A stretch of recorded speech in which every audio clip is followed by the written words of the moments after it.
오늘도 하나님의 은혜를 사모해서 이곳에 나오신 여러분들을 너무너무 축복하고 환영합니다. 하나님께서 오늘도 이 밤에 우리에게 크신 은혜 주실 줄 믿습니다. 여러분, 그 센스 해킹이라는 단어를 들어보셨는지 모르겠습니다. 이게 찰스 스펜스라는 교수님이 이제 만든 단어인데 실제로 우리 삶에서는 꽤 많이 쓰이고 있습니다. 근데 이 찰스 스펜스라는 교수님이 이런 논문을 지으셨는데, 논문 제목이 씹을 때 듣기 좋은 소리가 나는 과자가 더 맛있다고 믿게 된다. 이게 논문 제목입니다. 이분이 이 논문을 쓰시고 나서 노벨상을 받으셨는데, 그냥 노벨상은 아니고 이그 노벨상이라고 괴짜 과학자들한테 약간 주는 상이 있습니다. 독특한 연구를 하신 분이죠. 이분이 이제 옥스퍼드 대학교에서 통합감각연구소, 거기서 연구소장을 하시는 분인데, 그걸 통해서 이제 책을 하나 쓰셨습니다. 일상감각연구소라는 책을 썼는데, 거기에 나오는 게 이 센스 해킹이라는 개념입니다. 우리가 일상생활을 하면서 느끼는 감각, 이 감각의 상호작용이 어떻게 일어나는지를 잘 연구하면 이걸 굉장히 효과적으로 쓸 수 있다라는 이론입니다. 예를 들면 이런 겁니다. 향기 나는 수건, 그 수건이 훨씬 더 부드럽게 느껴진다. 그리고 밥 먹을 때 식탁에 식탁볼을 깔면 한 10% 정도 음식이 더 맛있게 느껴진답니다. 그리고 한 50% 정도는 음식을 더 먹게 된답니다. 이분 연구로는. 음식을 덜 먹고 싶으시면 식탁볼을 안 까셔야 되는 거죠. 그리고 공포 영화를 보면 남녀 간의 친밀도가 올라간답니다. 그래서 데이트하는 남녀들이 이제 공포 영화 보면 친밀도가 올라가는 거고, 이제 굉장히 사람을 흥분시키는 빠른 음악, 그걸 들으면 사람의 이제 외모에 대한 호감도나 매력도가 올라간답니다. 그런 연구들이 있습니다. 근데 이런 게 여러 방면에서 작용을 합니다. 우리가 오감이라는 게 있지 않습니까? 시각, 촉각, 청각, 또 미각, 후각, 이런 여러 가지 것들을 적재적소에 잘 활용하면 아주 좋은 효과를 낼 수 있다는 거죠. 사람이 잠을 편하게 잔다든지, 집에서 어떻게 하면 더 편하게 있을 수 있다든지, 내 컨디션을 올리기 위해서는 어떤 감각적인 것들이 있으면 올릴 수 있다든지, 이게 실제로 우리 생활 전반에 다양하게 사용이 되는데, 운동선수들도 사용을 합니다. 테니스를 칠 때 우리 송장로님 테니스 굉장히 좋아하시지만, 테니스 칠 때 유명한 선수들이 있죠. 샤라포바, 나달, 조코비치, 이런 선수들이 공통점으로 있는 것 중에 하나가, 테니스 칠 때 꽤 선수들 중에서 괴성을 지르는 선수들이 있습니다. 특히 샤라포바가 괴성으로 굉장히 유명하죠. 이 샤라포바의 괴성이 굉장히 트레이드 마크처럼 했는데, 그게 그냥 단순히 자기 기합이 아니랍니다.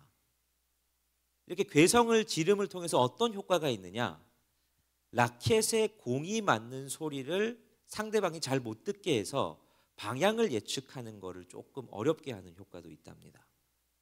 그렇게도 사용할 수 있고, 이게 제일 많이 활용되는 영역이 마케팅 영역인데, 마케팅 영역에서 이걸 어떻게 사용하냐면, 마트에서 빵 냄새가 이렇게 솔솔 나면 마트의 매출이 올라간답니다. 그리고 서점에서는 커피 향이 나면 서점 매출이 올라간답니다. 그리고 또 어떤 일이 있냐면, 명품 같은 이 명품 매장에서는 밖에보다 기온이 살짝 낮아야 명품 매출도가 올라간답니다. 그런 것들을 연구해서 이렇게 잘 활용하는 거죠. 여러분 생각해 보시면, 어떤 특정한 곳에 가면 특정한 향을 나게 하는 경우가 있습니다. 그럼 교보문고 가보시면, 교보문고는 교보문고만의 독특한 향이 있는 거 아시죠? 그 교보문고의 향을 디퓨저로 팔기도 하는데, 그런 향이 이 냄새는 하면 딱 거기가 떠오르게 하는 거죠. 제가 그 분당 우리 교회에서 만든 가평 우리 마을, 거기 가보니까 거기도 독특한 향이 있더라고요. 그 기계 디퓨저를 통해서 그걸 계속적으로 지속적으로 이렇게 뿜어내던데, 그 향을 딱 맡으면 거기가 딱 생각나는 거죠. 이렇게 옷 브랜드 매장 중에서도 그 브랜드에 들어가면 독특한 그 브랜드의 향이 나는 가게들이 있습니다. 이제 그런 걸 통해서 딱 이 향하면 거기 하는 것들을 각인시키는 거죠. 그게 이제 어느 정도의 고급화 전략이기도 하고 매출에도 영향을 주고 그런다는 겁니다. 이게 우리의 일상생활뿐만 아니라 마케팅, 운동 모든 영역에서 이 센스 해킹이라는 이 개념이 사용되고 있는 거죠. 그러면서 한편으로 생각을 해봅니다. 교회는, 복음은 어떻게 이런 센스 해킹을 활용할 수 있을까? 어떻게 하면 복음이 조금 더 매력적일 수 있을까? 어떻게 하면 교회가 조금 더 매력적일 수 있을까? 그래서 요즘 교회들도 그런 걸 막 많이 활용을 합니다. 교회 뭐 인테리어나 아니면 교회 영상 같은 것들을 통해서 매력을 느끼게 하려고 하기도 하고, 청각, 좋은 소리, 음향 시스템 같은 걸로 매력을 느끼게 하기도 합니다. 그래서 요즘은 목사님들도 외모가 중요하답니다. 목사님들도 그래서 여러분 그 방송에 이렇게 잘 나오게 하기 위해서 목사님들도 화장하시는 분들 되게 많으세요. 막 비비크림도 바르고 올라가시고, 뭔가 매력적으로 보일 때에 그것들이 그 사람들에게 보여지는 다가가는 효과들이 있다, 뭐 이렇게 얘기를 하는 거죠. 그런데 교회에서 우리가 복음을 가장 매력적으로 느끼게 하려면 무엇보다도 우리 성도 한 사람 한 사람, 그 한 사람 한 사람의 역할이 중요하지 않을까. 사람들이 교회를 매력적으로 느끼고 복음을 매력적으로 느끼려면 교회 다니는 사람, 복음을 믿는 사람들의 표정, 말투, 그 사람에게서 풍기는 분위기, 그게 그리스도의 향기라는 아주 좋은 향기로 느껴지면 복음이 매력적으로 느껴지지 않겠습니까? 교회에 왔는데 교회 오는 사람마다 그냥 톡톡하고 인상을 팍 쓰고 있으면 왠지 그 교회는, 여기 교회는 무슨 문제가 있나 하는 생각이 들겠죠. 근데 우리 교회에 딱 누군가가 오셨는데 밝게 웃으면서 이야기하고 환대하고 이런 분위기가 있으면 그게 복음과 교회를 매력적으로 느껴지게 하는 거겠지요.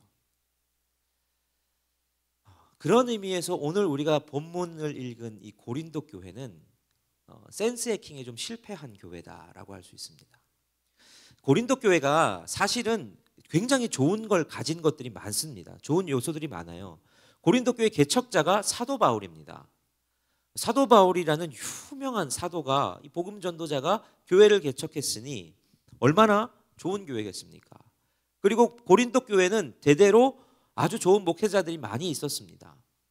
대표적으로 아볼로라는 목회자. 이 아볼로라는 목회자가 얼마나 괜찮은 사람인지 사도행전에 보면 이런 구절이 있습니다. 사도행전 18장 24절 우리 함께 읽어보겠습니다. 시작.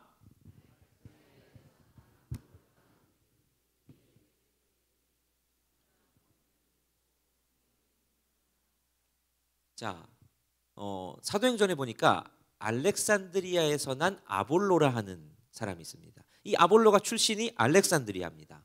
알렉산드리아는 이제 이집트에, 지금의 이집트에 있는 도시인데, 이제 알렉산더 대왕의 이제 이름을 따서 지은 만큼 굉장히 문화가 발달한 도시였습니다. 그리고 지식적인 교육이나 여러 가지 기하학, 철학 이런 것들이 굉장히 발달하고 문화가, 그래서 세계 최대의 도서관이 있었던 곳. 그러니까 알렉산드리아 출신이다라 그러면 사람들이 어떻게 생각하면 되냐면, 뭐 우리는 교육의 도시하면 대전을 떠올리죠.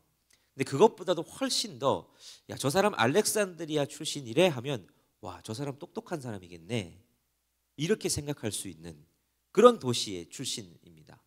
그러니까 이 아볼로라는 이 사람도 역시 얼마나 똑똑한 사람이었는지 성경이 설명하죠. 언변도 좋고 성경에도 능통했다.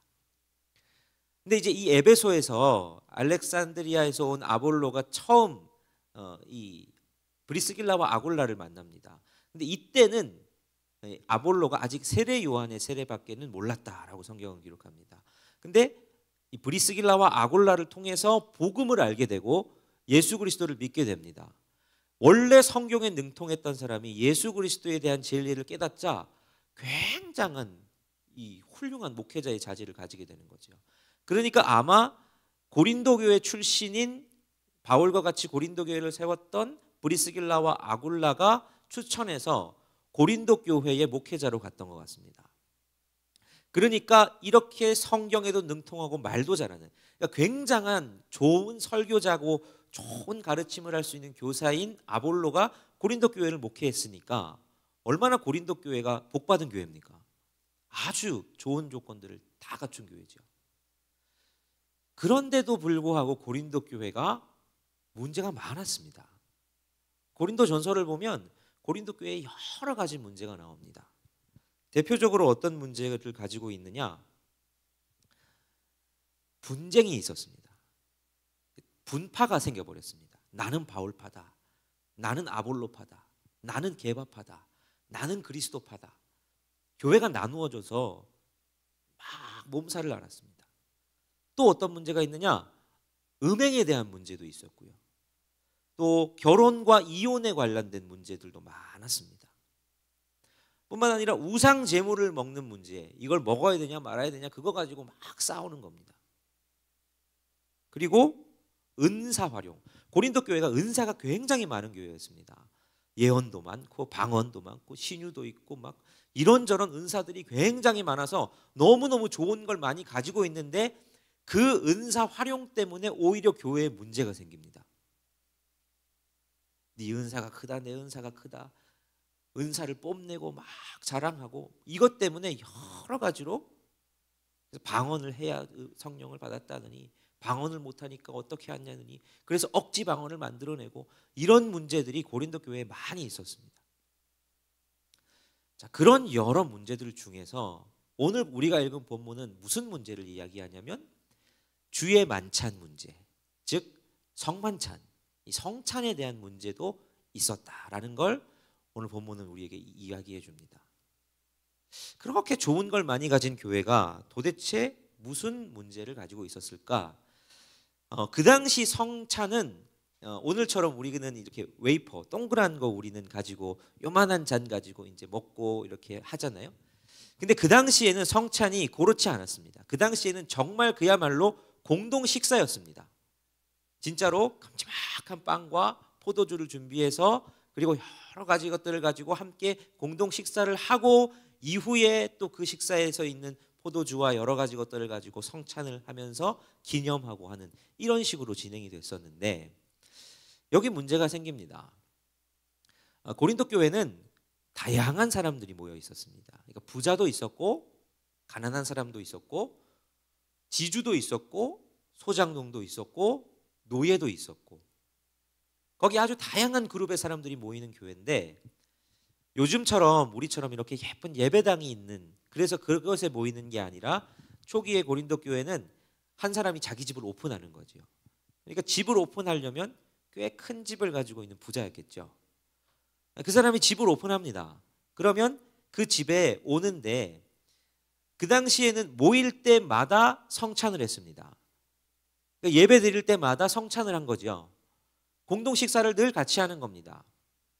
우리처럼 이렇게 낮에 뭐 이렇게 모이는 게 아니라 다 그 당시에는 주일이 우리처럼 공휴일이 아니지 않습니까? 일과를 다 보내고 저녁에 모이는 거죠. 그런데 가난한 사람들이 그 공동 식사에 쓰일 음식을 제대로 잘 준비해 올 수 있겠습니까? 자기 목만 준비해 오기도 그렇고 각자 3, 4, 5 모으기도 하겠지만 주로 부자들이 음식을 많이 준비하겠죠. 초반에는 기쁨으로 그렇게 준비들을 했을 겁니다. 그러면 부자들이 장소도 제공하고 부자들이 음식도 제공하고 그러다 보니까 모이는 시간도 당연히 다를 수밖에 없겠죠. 부자들은 여유가 있으니까 자기가 다른 사람을 부리기도 하고 뭐 하니까 당연히 일찍부터 모일 수 있죠. 그런데 가난한 자영업자들 또 종들 이런 사람들은 하루 종일 일하고 늦게서야 올 수가 있게 되겠죠. 어떤 문제가 발생을 하느냐? 이 부자들은 장소도 자기가 제공하고 음식도 자기가 제공하다 보니까 먼저 자기들끼리 식사를 시작하는 겁니다. 자기들끼리 식사를 시작하고 막 한참이 진행된 후에야 나중에 늦게 하루의 일과를 다 마치고 피곤한 몸으로 이 교회를 찾아서 모임을 찾아서 가난한 이들이 오는데 문제는 뭐냐? 이들이 한창 그렇게 즐기는 자리에 잘 끼지 못하는 거죠. 그리고 어떤 일까지 발생하느냐? 나중에 왔는데 먼저 온 자들, 먼저 있던 자들이 음식을 다 먹어버리고 포도주도 다 마셔버리고 이미 거나하게 취해버리는 이런 일들도 고린도 교회에 비일비재했던 겁니다. 그러면서 성만찬을 하려고 하는데 어떻게 이게 성만찬이 되겠습니까? 원래라면 빵과 포도주는 예수 그리스도의 살과 피, 예수 그리스도의 은혜, 우리가 한 몸 이걸 생각나게 하는 은혜의 센스의 킹 도구가 되어야 되는데, 그래서 빵 냄새를 맡고 포도주를 냄새를 맡으면 그동안에는 막 세상에 막 즐겁고 취하고 이런 것들이 생각났다가도 모일 때마다 그걸 함으로 말미암아 주님의 은혜가 생각내야 되는 도구가 이제는 내가 비참해지는 거죠. 나는 가진 거 없어서 이렇게 무시당하나? 나는 이렇게 해가지고 내가 교회에서 인정도 못 받나? 비참해지고 무시당하고 이런 것이 생각나는 도구로 전락해 버렸던 겁니다. 그런 상황에 대해서 고린도전서 11장 20절부터 22절은 바울이 이렇게 꼬집습니다. 우리 3절의 말씀도 같이 한번 읽어보겠습니다. 시작. 그런즉 너희가 함께 모여서 주의 만찬을 먹을 수 없으니 이는 먹을 때에 각각 자기의 만찬을 먼저 갖다 먹으므로 어떤 사람은 시장하고 어떤 사람은 취함이라. 너희가 먹고 마실 집이 없느냐? 너희가 하나님의 교회를 업신여기고 빈궁한 자들을 부끄럽게 하느냐? 내가 너희에게 무슨 말을 하랴? 너희를 칭찬하랴? 이것으로 칭찬하지 않노라. 바울이 이걸 정면으로 꼬집습니다. 너희 지금 뭐 하는 거냐? 너희가 먹고 마실 집이 없어서 지금 여기 모여서 그렇게 하고 있느냐? 너희가 왜 그 공동 식사를 하고 있는지를 잊었느냐? 내가 이걸로 너희를 칭찬하겠냐? 내가 너희를 칭찬하지 않는다라고 분명히 꼬집지요. 그러니까 고린도 교회는 가진 게 너무 많고 함께 나눌 수 있는 부유한 사람들도 있고 가진 여러 좋은 조건들이 있음에도 불구하고 은혜의 센스의 킹에 완전히 실패한 교회였던 겁니다.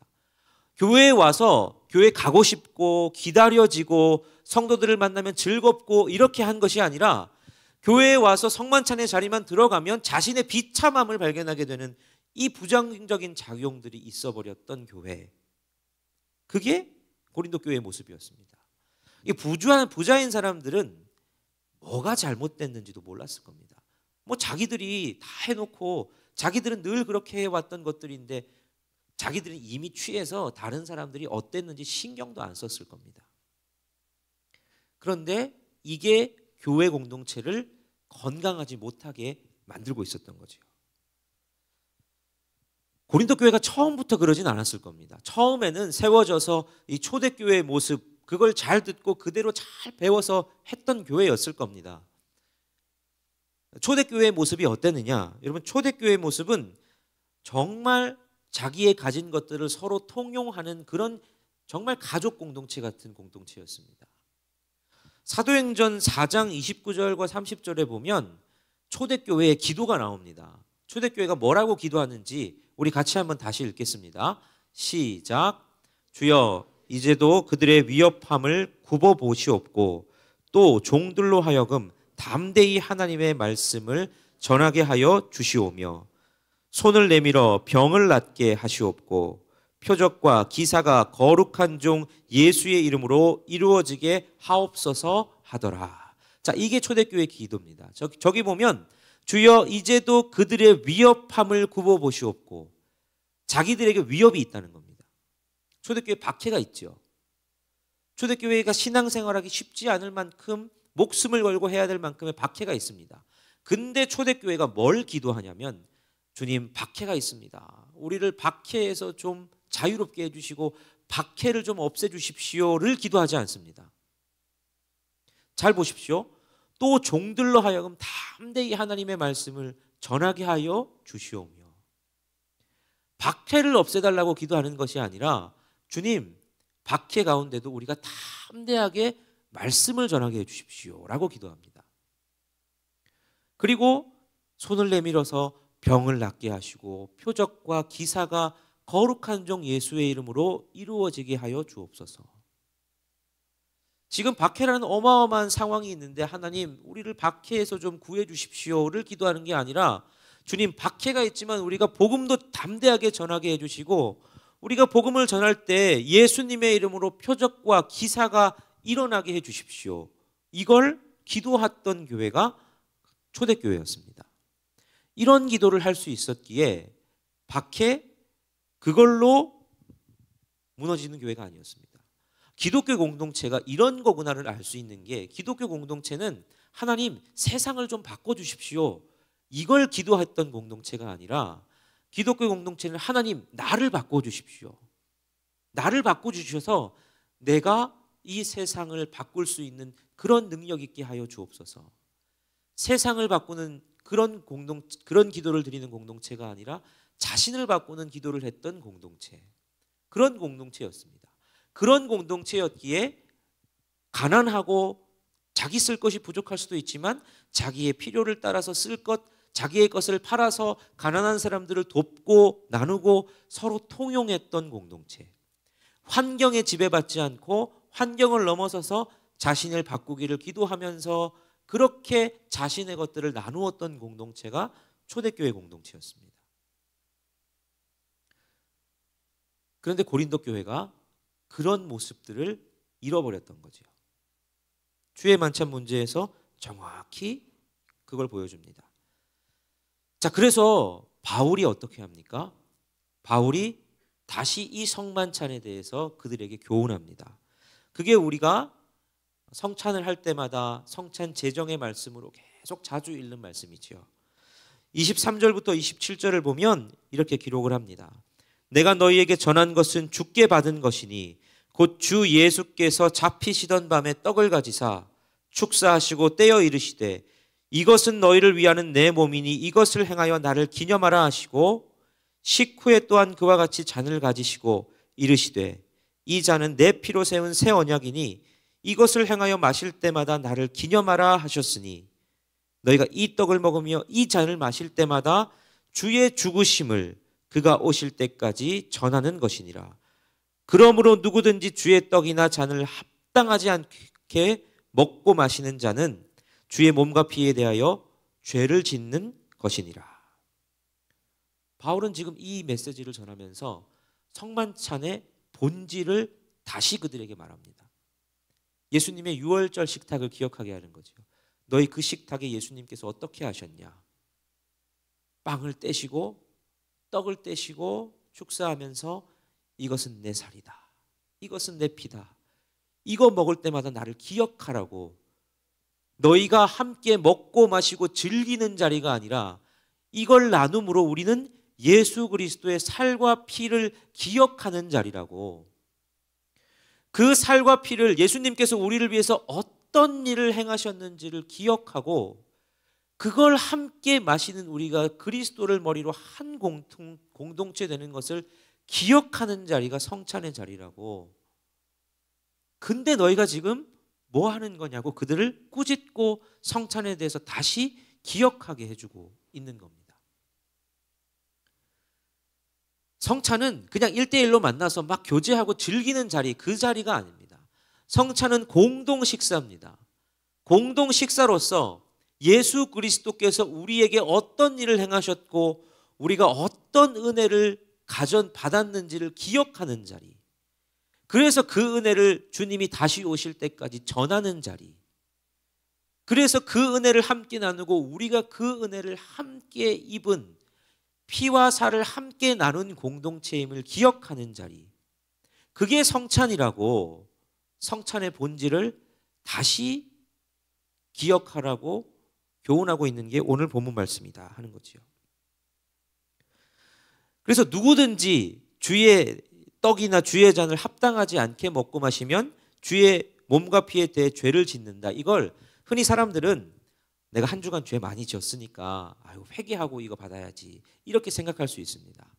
물론 그 의미가 없지 않겠지만 보다 본질적인 의미는 너희가 주의 몸과 피를 함께 나누는데도 불구하고 너희가 형제들을 업신여기고 형제들에게 상처 주고 너희가 너희 것들만 추구하고 있느냐? 너희가 하나 되지 못하고 교회를 그렇게 갈라내고 있느냐? 그들을 향해서 교훈하는 겁니다. 너희가 그렇게 형제들에게 함부로 대하면 그거 주의 몸과 피에 대해서 죄 짓는 거다. 너희끼리 즐겁게 희희낙낙거리면서 너희끼리만 좋게 신앙생활하면 다 되는 걸로 생각하며 성찬을 나누냐? 그거 주의 몸에 대해서 죄 짓는 거다. 라면서 그들을 꼬집고 꾸짖고 있는 것이 오늘 본문의 말씀입니다. 다른 형제들을 배려하지 않고 성찬의 의미를 퇴색시켜버리고 그러면서도 자기들은 잘 신앙생활하고 있다고 생각하고 착각하는 이들을 향해서 지적하는 거죠. 이걸 우리 시대에 한번 대입해 보면 여러분, 교회는 다양한 사람들이 모이는 곳입니다. 오늘날도 고린도 교회만큼 우리 교회는 다양한 교회가 모이고 한국 교회도 다양한 교회들이 있습니다. 그런데 교회가 모일 때마다 주의 살과 피를 기억하고 주님 안에서 한 몸임을 기억하고 그렇게 해야 되는데 교회가 서로가 다르다고, 저 사람은 나와 좀 다르다고. 교회는 자기의 권리를 추구하는 공동체가 아니라 모여서 자기의 권리를 포기하는 공동체가 교회입니다. 교회는 자기의 이익을 추구하는 공동체가 아니라 모여서 자기의 이익을 버리고 자기의 이익을 다른 사람과 나누는 공동체가 교회라는 공동체인 거죠. 그래서 교회는 그만큼 형제들을 사랑할 수 있어야 되고 교회에 오면 그것으로 말미암아 빵 냄새와 포도주 냄새를 통해서 주님의 사랑과 형제의 사랑을 느낄 수 있어야 되듯이 우리의 말과 우리의 표정과 우리가 하는 찬양과 말과 모든 것 속에서 하나님을 느낄 수 있어야 되는 공동체가 교회다라는 겁니다. 나태주 시인의 시귀 중에 이런 시귀가 있습니다. 뽑으려 하니 모두 잡초였지만 품으려 하니 모두 꽃이었다. 나와 다르다고 다 뽑아버리려고 하면 다 잡초처럼 보입니다. 이것도 뽑고 저것도 뽑고 내 생각과 다르면 다 뽑으면 그냥 다 잡초처럼 보이죠. 근데 그걸 품으려 하면 다 꽃으로 보인다 하는 겁니다. 교회는 잡초들을 골라내는 공동체가 아니라 다 품어서 아름다운 꽃으로 받아들이고 그렇게 아름다운 꽃밭을 이루어가는 공동체가 교회다라는 겁니다. 저는 우리 일산영문교회가 그런 은혜의 센스의킹이 있는 교회가 되었으면 참 좋겠습니다. 모일 때마다 우리가 하는 말들이 받아들여주고 우리와 조금 생각이 다른 사람들도 정죄하거나 판단하지 아니하고 또 우리의 권리들을 좀 내려놓고 또 우리의 이익들을 내려놓고 다른 사람과 나눠주고 세워주고 그러므로 말미암아 이곳에 방문하는 모든 사람들이 그 복음의 매력에 흠뻑 빠질 수 있는 그런 교회가 되었으면 좋겠습니다. 또한 여러분의 삶이 그런 삶이 되셨으면 좋겠습니다. 여러분의 삶이 여러분의 삶 속에서 풍겨나는 분위기와 향기와 여러분의 말과 표정과 행동 하나하나를 통해서 사람들이 예수 그리스도의 매력을 발견할 수 있는 삶이 되셨으면 좋겠습니다. 여러분이 하는 것 하나하나 사소한 것 그것으로부터 마치 와 예수 그리스도가 이렇게 매력적인 분이시구나. 복음이 교회가 이렇게 매력적인 거구나. 세상은 다 자기들 것 다르다고 막 잡초 뽑듯이 다 뽑아내기에 여념이 없는데 저기 가면 나를 꽃으로 보고 받아들여 주는구나. 저 사람과 만나면 예수 그리스도께 나아가면 나를 꽃으로 보시고 그렇게 받아들여 주시는구나. 그걸 깨닫는 공동체가 되기를 간절히 소원합니다. 그렇게 되면 우리를 통하여서 하나님 나라가 이루어지고 하나님 나라가 이곳에서 경험되어질 줄 믿습니다.